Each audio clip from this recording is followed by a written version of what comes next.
ఒకసారి ఒక ఊరిలో గోపాలుడు అనే యువకుడు ఉండేవాడు. అతను పొలాల్లో పనిచేసుకునే సన్నాసి. అతని కుటుంబం చాలా పేదగా ఉండేది. అతను ఉదయం నుండి సాయంత్రం వరకు పొలాల్లో పనిచేసి తన కుటుంబాన్ని పోషించేవాడు. ఊరిలోనే సీత అనే అందమైన యువతి ఉండేది. ఆమె గోపాలుడిని గమనిస్తూ ఉండేది. ఆమెకు గోపాలుడి కష్టం, దయ, స్వభావం అంటే చాలా ఇష్టం. కాని సీత తల్లిదండ్రులు ఆమెకు ఒక ధనవంతుడిని పెళ్లి చేయాలని కోరుకుంటారు. ఒకరోజు గోపాలుడు పొలాల్లో పనిచేస్తూ సీతను కలుసుకున్నాడు. ఇద్దరూ మాట్లాడుతుండగా సీత గోపాలుడికి తన మనసు చెప్పింది. గోపాలుడు సీతను చూసి ఆశ్చర్యపోయాడు, కాని తన మనసులో కూడా సీతకు ప్రేమ ఉన్నట్లు అంగీకరించాడు.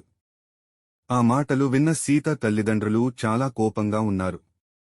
వారు గోపాలుడిని, అతని కుటుంబాన్ని అవమానించారు. కాని గోపాలుడు, సీత ఇద్దరూ తమ ప్రేమను త్యజించలేదు.